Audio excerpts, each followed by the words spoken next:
Okay then, the EA deal is done, and the big question is, will EA just get absolutely cooked in the searing desert heat? Well, what we certainly do know is that $55 billion is enough to turn EA into a privately held black box. Because, now that the deal is done, things like analyzing their financials, understanding their... People were telling me that I was wrong this whole time. They're so successful, they've been making so much money, but here we are.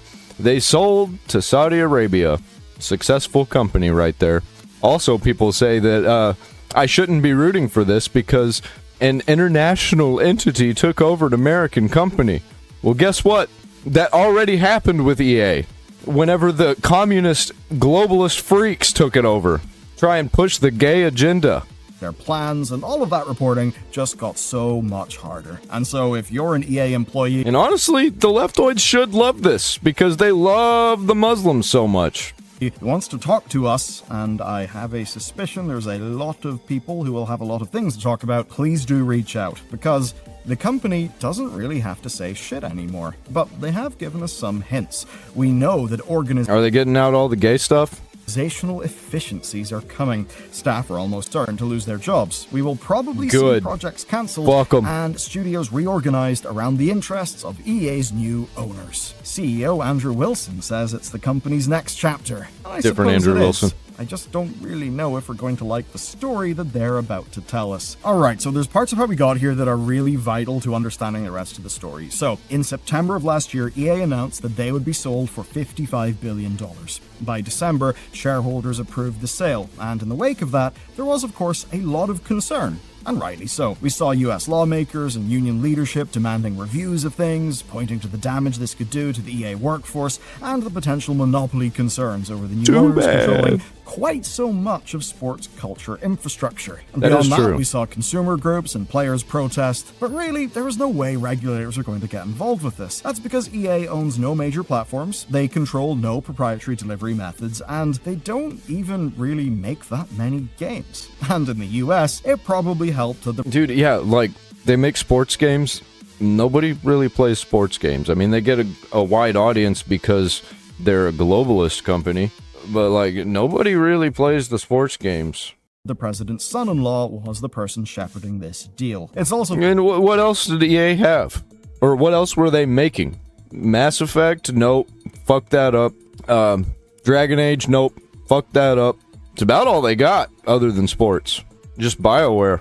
The case that bodies like, say, the EU waved the deal through. So there really was nothing stopping this, meaning that now the deal is done and we can talk about what's likely going to happen next and all the shreds of information that we currently know. As of August 3rd, 2026, Jared Kushner's affinity partners and private equity firm Silver Lake are both minority owners. Didn't Jared Kushner just buy the Lakers also?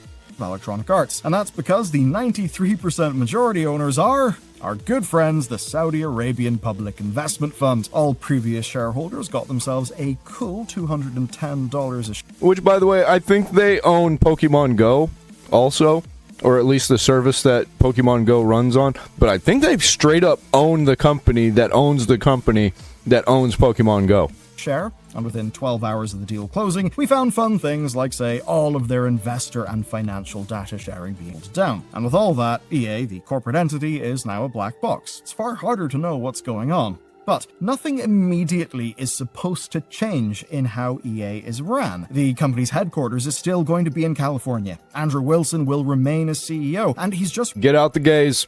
All the libtards, all the woke degens, get them all out. Promoted two senior EA Sports executives to Group President and Experiences Officer. Now, that's fairly relevant how we read this story because generally whenever somebody buys a company because they like the performance, they don't, immediately strip out the leadership that got it. Indeed, many of the key people will likely and usually do have stock vesting deals to essentially just whether they stick around. But in the first statements, we can actually already see. So, Silver Lake talked about They're gonna gut it? They say they want to use EA as a test. And let me be clear, I'm still not going to buy EA games. Bet. They plan to invest in, quote, what AI can do to enhance game development. Now, their partial ownership... I'm not against AI, I'm against corporations using AI because you know that they're not passionate and they're just going to use it to save time and money. They're going to cut corners with it.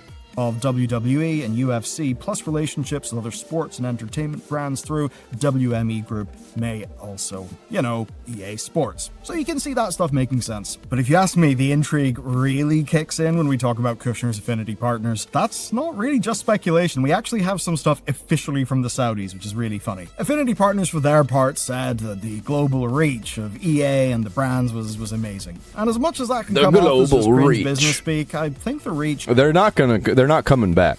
...may actually be the most important part of this. Now, there's a bit of context that you may need to truly get this. Jared's very own funders in the Saudi government said that his firm is, quote, unsatisfactory in all aspects in terms of investment potential. Now, they ended up giving him $2 billion anyway. How do you square those things? Well, as it turns backroom deals. Turns out, MBS's board, that's Mohammed bin Salman, the crown prince, although I do like to swap the B for bonesaw given some of the human rights record things, and journalists being chopped up. We'll get on to sports washing later. But what I think this shows us, though, that basically they got $2 billion from the Saudi. I'm feeling like you're not going to be able to talk bad about them. You're not going to be able to criticize them. Even though the Saudis said that it's a pretty shit firm to we're still gonna. invest in, is, almost certainly that access and favor with the American government's inner workings is a useful thing on the global stage. Now, for their part, the Saudis do talk about this as well. They say they've been... Oh yeah, they got Battlefield. Blech. A minority investor in Electronic Arts for years, and they now frame themselves as a, quote, long-term partner that's interested in the entertainment and sports sectors as key areas of strategic focus. And if you can survive another instance of more masturbatory microtransactions, speak, there's the words of Andrew Wilson himself, because he says that EA is entering this next chapter from a position of strength. And he says they'll be investing boldly and accelerating innovation. But of course, it sounds like more of the same bullshit, but a different culture. Of course, before we get to any of that stuff, we actually do already know that there is going to be pain. And not the games that they're going to release, instead of being gay slop, it's just going to be generic. Only that. Because they're going to try and appeal to Americans, but they're not going to be able to put in things that are haram.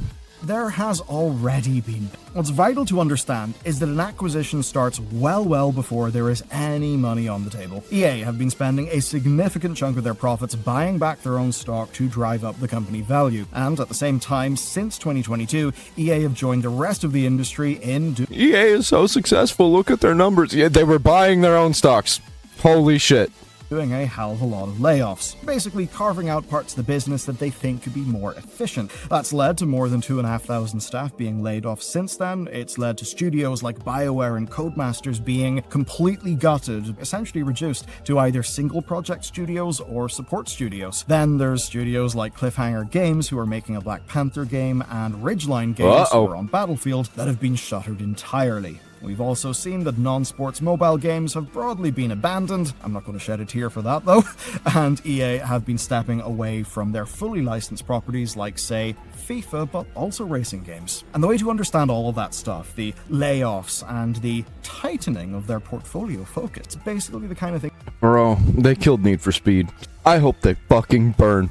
These companies do to show potential buyers how lean a company can get under pragmatic. But in this case, I do want to be clear about the headcount side, because yes, there's been 2,500 layoffs, but their actual headcount has been rising. The end-of-year counts were higher again in both 2025 and 2026. Yeah, this isn't going to be good. What we effectively see is they've been reallocating where that headcount belongs. Now, though, there will need to be further cuts. And I do say need. And to understand that, we've got to look at the financial side of this. So out of the $55 billion, only... Who's their audience? Who's going to be buying games from a Saudi Arabian company like this? Everybody that already disliked EA are already out, and they just made even more people dislike them. Where's the audience? And they're focusing on sports games? What? You mean the games that everybody makes fun of as being... the worst cash grabs in history? And they're going to get worse. And then the players are just going to dwindle even more. Only $35 billion is in the form of actual cash or company stock. The remaining $20 billion is financed by debt equity. Now that debt has been passed on to EA, and that means that EA as a company have got to manage that debt. Now, according to Bloomberg, EA have enticed investors to finance all that debt by promising them $400 million in savings within the next year. And we have an idea of where some of that comes from. Holy shit. $100 million is going to come from reviewing its portfolio. There's a lot that can mean in terms of cancellations and closures, but also they might top that up by selling off some assets they aren't using, like say their back catalog of IP. Oh, yeah, they also say yes, that's what I want. I want them to start selling shit off. $100 million can come from adopting AI tools, and $170 million in the form of organizational efficiencies. Okay, we're just gonna adopt even more AI tools. $100 million worth, huh?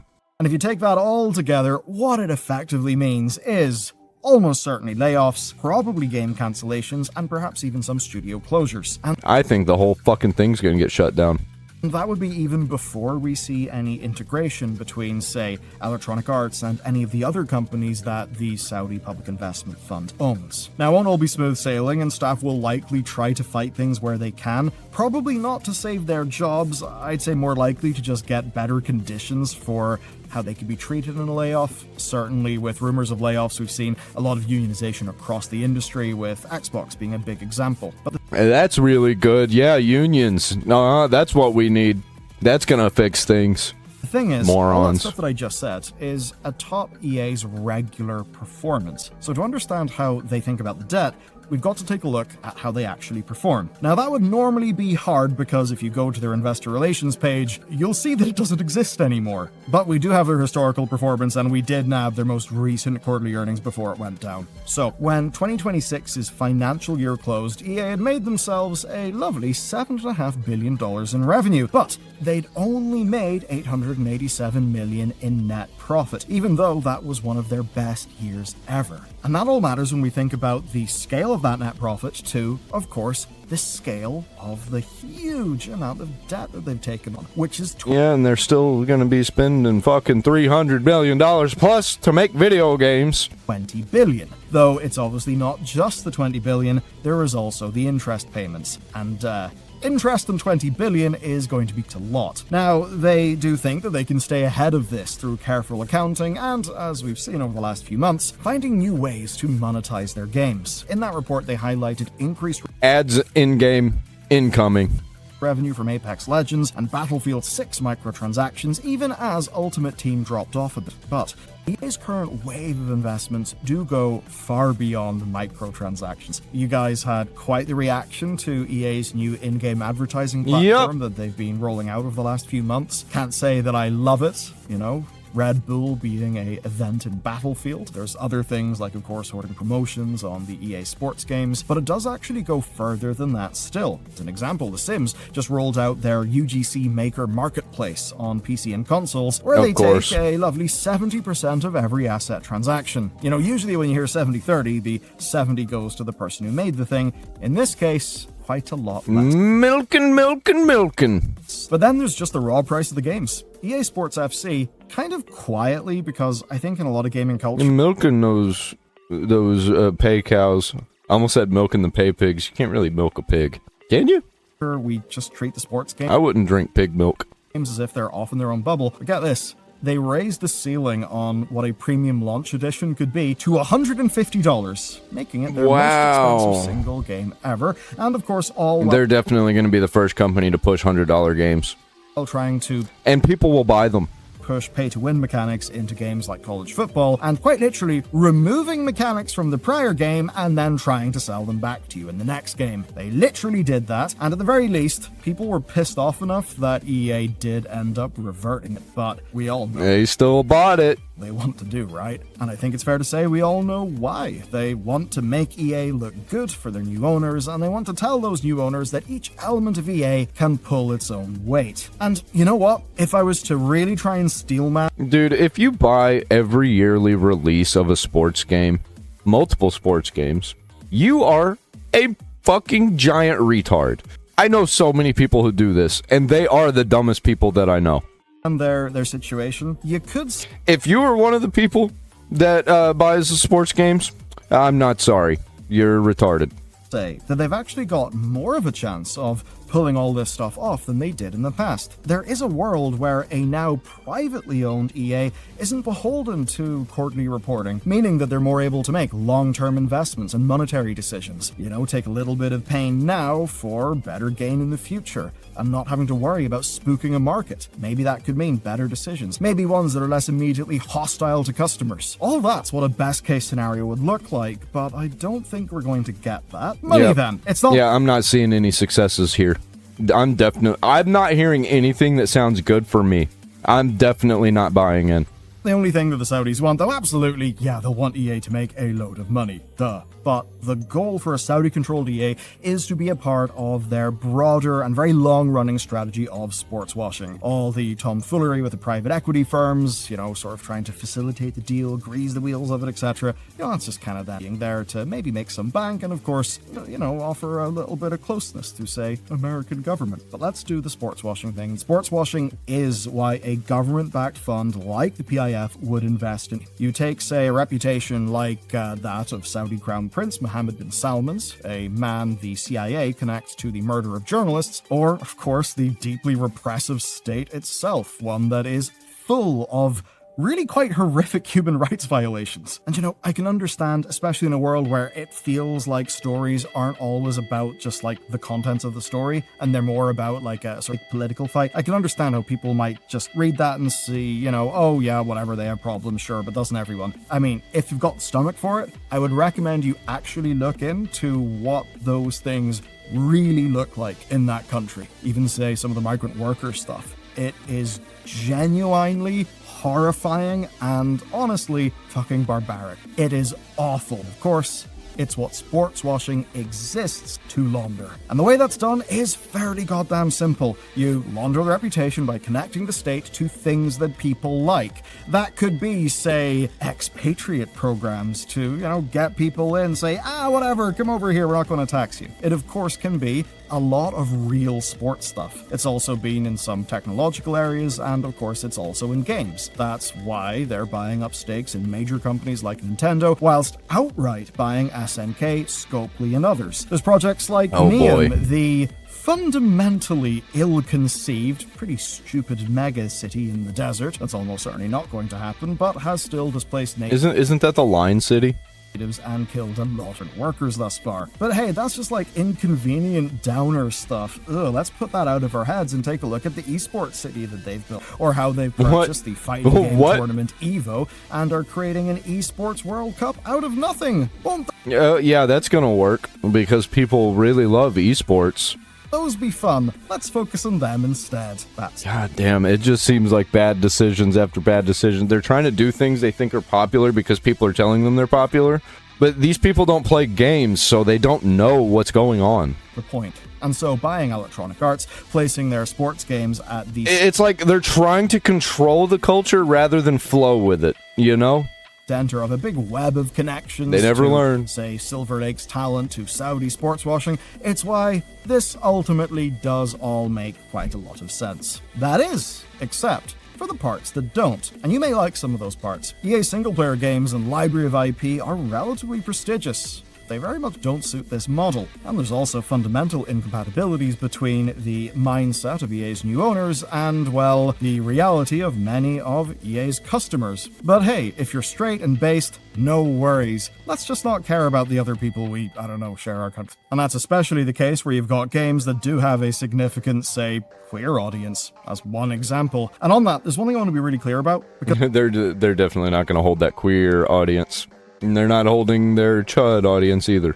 Because a lot of this just gets turned into stupid culture war like bollocks. And people are like, oh, well, you know what? At least the Saudis are based or something. Gay people are flogged. That's a weird one. I haven't heard anybody say that Saudi Arabia is based. I've only heard that, gay company goes to Saudi Arabia. That's based. I hope it burns completely to the ground. Killed in that country. Not literally. So this is... Just financially.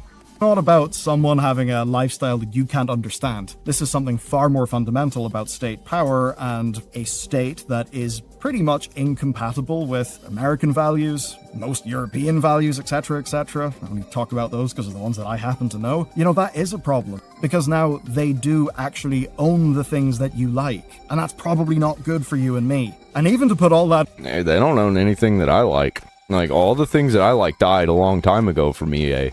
The site. If all you want is like the next Mass Effect, it's hard to see all of this being... I don't want no fucking Mass Effect. Good for you. Over, of course, in, say, the land of the Sim. Mass Effect ended. Mass Effect 3, that was the end. There's no more. As well, Sims fans have been very vocal about their concerns. What do the characters and games they love look like in a Saudi-owned Electronic Arts? Now, the developers themselves have been clear to say they don't intend to change anything based on this, and that's fine. But you shouldn't trust their words, not because they're untrustworthy, but because they simply don't have the power to back up those words. The devs don't get... Yeah, if the money ain't there, they're gonna have to do things to make money.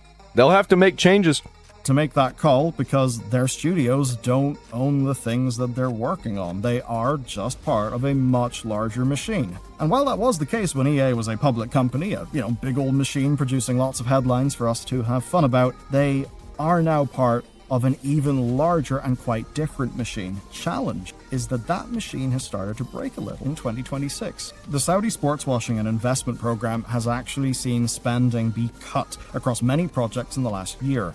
And the reason why is fairly clear, and I imagine you already know it. I have a conspiracy theory. I think all of these companies were being forced by international investors to push all of the nonsense that is against American values, is evil, and against American culture, so that everything will be devalued for them to buy it up. The American attack. So they can manipulate American culture, Western culture, which is not how that works. You can't exactly manipulate culture. Some stupid people will jump on board, but most people, they're not on board with this shit. On Iran and all the things that sort of spewed forth from that over the past few months, those have obviously been challenging for the region, challenging for, say, oil exports. That's been hard for America's Saudi allies. The oil fields and oil sales that power all of this sports washing are rapidly losing potential value over the next few years. And there's very little slack in the portfolio to solve any of this problem. And that may just kill the hopeful version of a privately held EA that no longer has to live earning. I hope that they crumble. Report to. That's because a fund under this much strain may not be able to be that patient, and that may indeed mean that the EA investment will have to pay off. And if it doesn't, well, it's not like there's anyone else around who can buy EA out, right? Yep. And I think that all means that, at least for the next few years, what you see from... If nobody's able to pay for how much you're valued, is that really how much you're valued? EA is going to morph and probably be very different as came before. So then, there's a world where the promises are true, where the Saudis bought EA for their massive range of IP and their huge audience, and hey, it's investment. Obviously, they don't want to be a wholly oil-dependent. I'm calling it now. I think Bobby Kotick is going to be a very, very prominent figure in EA soon. I think he's over at Paramount right now, because all these corporations, they just exchange the same corpo retards that destroy everything to make a quick buck, and then so they can have enough money to buy their yachts. Economy, so they want to grow their tourism sector. They want to invest in other things around the world. All that stuff that does actually make quite a lot of sense. And of course, if global reach and economic diversification is really what they want, they obviously would not want to stifle that. They wouldn't want to make the line go down. Who does that? And that may have been the type of future. Yeah, they're going to fake the line going up is what's going to happen. They're going to manipulate things to make it look like the line is going up while they're still on fire. Where we see, say, the investments that they made in Scopely, turning Monopoly Go into one of the world's biggest games, or maybe... You know, the United States was looking real good. It was looking like they were in a golden age until one day in 2008, the financial crisis happened. Overnight, that's how it happens. These companies, they just go away. Overnight, they crumble. You keep hearing about their struggles, and the numbers keep going up, but somehow they're still struggling, and the number keeps going up, and they're struggling, and then they end up being like AOL. Maybe one, like with, say, SNK, where they have got to revive legacy franchises. But the thing is, the people who own EA now, the Collect Consortium, have given us no real reason to believe that's the case. Even if they bring back old franchises, it's not going to be the same. It's just going to be a new version of the old franchises, which everybody's fucking tired of. And given EA's sports portfolio, given the overall sports washing goal, it does seem that's likely quite a major. Now, to end, we do have words from the big man himself, Andrew Wilson. He talked about the vision that led to the original founding of Electronic Arts. Just perfectly woolly words of leadership. But now everything about that vision is going to be filtered through their new private. And we'll just have to see how closely it aligns with what people actually... It sounds like it's not doing that so far.